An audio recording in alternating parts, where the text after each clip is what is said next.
Assalam alaikum. Avez-vous déjà ressenti que votre esprit était submergé par des pensées incessantes au point de ne plus trouver la paix intérieure? Aujourd'hui, explorons ensemble cette clé offerte par l'islam pour apaiser notre mental et retrouver la sérénité. Restez avec nous jusqu'à la fin pour un moment de réflexion spirituelle. Imaginez-vous en pleine mer, luttant contre des vagues puissantes. Chaque effort pour contrôler le courant semble vain, vous laissant épuisé et submergé. C'est ainsi que fonctionne notre esprit lorsqu'il essaie de tout gérer seul. Mais que se passe-t-il si, au lieu de combattre les vagues, vous lâchez prise et vous laissez porter par la volonté divine? C'est là que réside le secret du tawakkul, la remise totale à Allah. Remettre son sort à Allah ne signifie pas l'inaction. Au contraire, cela implique de faire de son mieux tout en acceptant humblement que le résultat final appartient à Allah. C'est reconnaître nos limites humaines face à l'infini pouvoir divin. Cette prise de conscience libère le cœur de l'angoisse et l'esprit du poids de l'incertitude. Chaque défi devient alors une opportunité de croissance spirituelle. Pensez aux prophètes, confrontés à d'énormes épreuves, ils n'ont jamais perdu espoir, car leur confiance en Allah était absolue. Le prophète Ibrahim, que la paix soit sur lui, par exemple, a été jeté dans le feu par son peuple.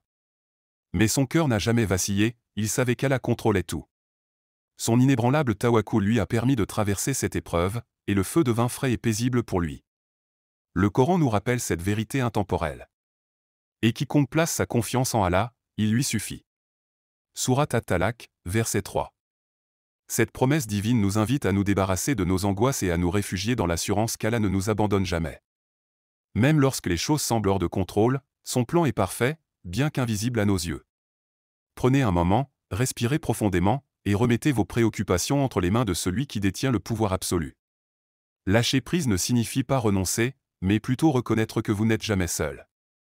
Allah entend et guide ceux qui placent leur confiance en lui. Ainsi, ne laissez pas l'incertitude voler votre paix.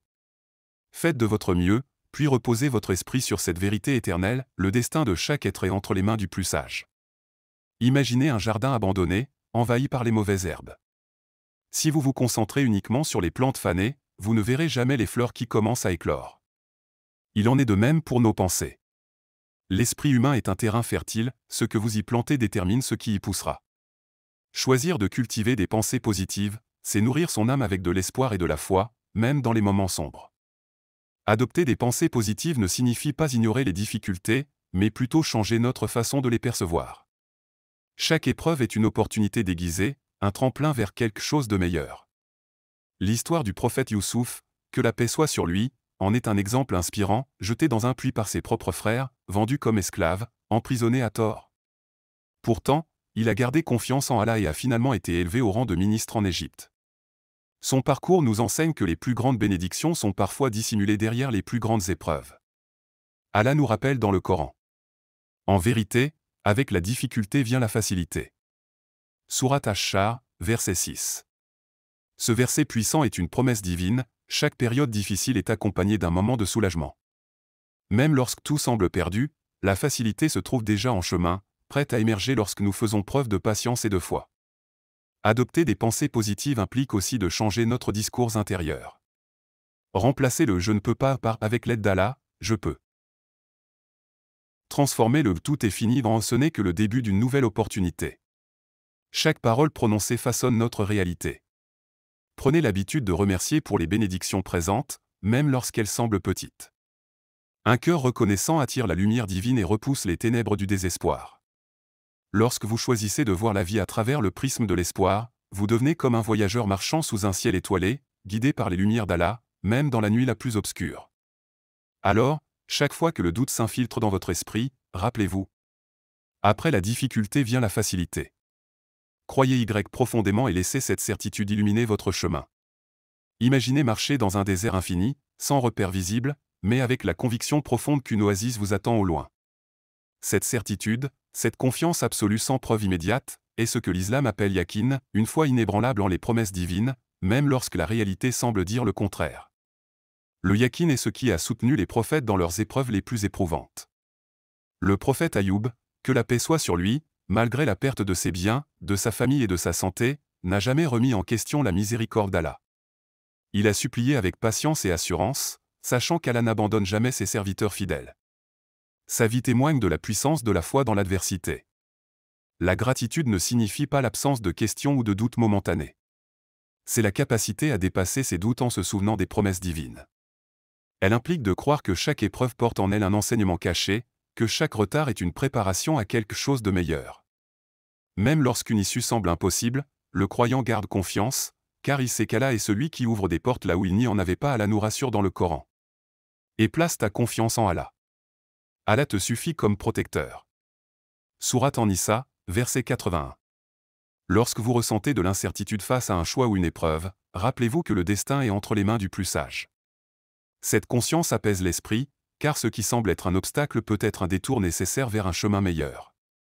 Le yakin se renforce à travers l'étude des récits prophétiques, la méditation sur les versets coraniques et la contemplation des signes divins autour de nous. Observez le lever du soleil après la nuit sombre ou l'épanouissement d'une fleur après une longue attente. Ces phénomènes simples rappellent que chaque chose suit un plan parfait, même si nous ne le comprenons pas toujours. Alors, lorsque l'inquiétude frappe à votre porte, ne cédez pas, fermez les yeux, respirez profondément et dites en vous-même, « Mon Seigneur est avec moi, il me guidera ». Cette certitude silencieuse est votre plus grand refuge face à l'inconnu. Imaginez un lac calme et paisible. Même lorsqu'un vent fort souffle à la surface, ses profondeurs restent immobiles et sereines. Le dhikr, le rappel constant d'Allah, est semblable à ce lac, il stabilise l'âme face aux tempêtes de la vie. Chaque mot prononcé avec sincérité est une vague de tranquillité qui apaise le cœur et purifie l'esprit. Le dhikr n'est pas seulement une récitation mécanique. C'est une connexion profonde avec le Créateur. Dire Subhanallah, gloire à Allah, c'est reconnaître sa perfection au-delà de toute limite humaine. Prononcer Alhamdoulilah, louange à Allah, c'est exprimer sa gratitude, même dans l'épreuve. Répéter Allahu Akbar, Allah est le plus grand, c'est se souvenir que rien n'est au-dessus de sa puissance. La beauté du dhikr réside dans sa simplicité, il ne nécessite ni lieu spécial ni moment particulier. En marchant, en travaillant, ou même en respirant, vous pouvez faire vibrer votre âme par ces paroles divines. Chaque répétition efface les angoisses et illumine l'esprit d'une lumière apaisante. Allah dit dans le Coran. Ceux qui croient et dont les cœurs se tranquillisent à l'évocation d'Allah. N'est-ce point par l'évocation d'Allah que les cœurs se tranquillisent? Sourate Ar-Ra'd, verset 28. Le dhikr est aussi une protection spirituelle contre les pensées négatives et les attaques invisibles. Chaque mot prononcé avec ferveur agit comme un bouclier, repoussant les inquiétudes et les doutes. C'est un refuge où l'âme fatiguée peut trouver du repos. Prenez l'exemple du prophète Mohammed, paix et bénédiction sur lui, qui se tournait constamment vers le dhikr. Même dans les moments les plus difficiles, son cœur était apaisé, car il vivait dans la pleine conscience de la présence divine. Faites du dhikr votre compagnon quotidien. Commencez chaque matin par quelques instants de méditation spirituelle. Prenez un moment, fermez les yeux, respirez profondément et répétez « Astaghfirullah, je demande pardon à Allah ». Sentez le poids de vos inquiétudes s'alléger à chaque parole. Dans ce monde souvent chaotique, le dhikr est une ancre qui vous maintient enraciné dans la paix et la certitude. C'est un rappel constant que vous n'êtes jamais seul, Allah est toujours proche, prêt à entendre chaque murmure de votre cœur. Imaginez un voyageur épuisé, marchant dans un désert aride. Il découvre soudainement une oasis où il peut se désaltérer, se reposer et retrouver ses forces. La salat, prière, est cette oasis spirituelle dans la vie du croyant. Chaque prière est une halte sacrée où l'âme assoiffée trouve réconfort et sérénité, loin des préoccupations de ce monde. Lorsque l'appel à la prière retentit, il ne s'agit pas seulement d'une obligation rituelle. C'est une invitation divine à quitter les distractions terrestres pour se tourner vers l'infini. C'est un moment intime où le croyant dépose ses fardeaux aux pieds du Tout-Puissant. Peu importe la lourdeur des inquiétudes, chaque prosternation symbolise l'abandon total à Allah, un acte de soumission libérateur. Le Coran décrit l'importance de la salat avec une douceur infinie. En vérité, la prière préserve de la turpitude et du blâmable. Et le rappel d'Allah est ce qu'il y a de plus grand. Sourate Al-Ankabut, verset 45. Les gestes précis de la prière sont bien plus que des mouvements corporels. Lorsque vous levez les mains en disant Allahu Akbar, vous laissez derrière vous les soucis du monde. Lorsque vous vous inclinez en roukou, vous reconnaissez la grandeur d'Allah. Enfin, lorsque vous vous prosternez, vous atteignez le point de soumission le plus intime, proche du cœur d'Allah. La salat structure également la journée du croyant. Elle brise la monotonie de la vie quotidienne et offre des moments de réflexion et de recentrage. Au lever du soleil, la prière de Fajr guide l'âme vers un nouveau jour rempli d'espoir. Le dur à midi apporte une pause bienfaisante dans l'agitation de la vie. Le Maghrib, au coucher du soleil, est une promesse de miséricorde après une journée passée. Enfin, Isha enveloppe l'esprit d'une paix profonde avant le repos de la nuit. Le prophète Mohammed, paix et bénédiction sur lui, disait: La prière est le rafraîchissement de mes yeux. Hadith rapporté par An-Nasaï. Faites de chaque salat un moment d'intimité profonde avec votre Créateur. Laissez vos pensées se dissiper dans le silence sacré de la prière. Vos préoccupations se transforment en supplications, vos espoirs se ravivent, et votre âme se purifie. Dans cet espace sacré, vous découvrez que la paix véritable ne réside pas dans l'absence de problèmes, mais dans la présence constante d'Allah. Ô Allah, toi qui es la source de la paix, apaise nos cœurs et libère nos esprits des tourments de l'inquiétude. Aide-nous à te faire confiance en toutes circonstances et à accepter ton décret avec sérénité.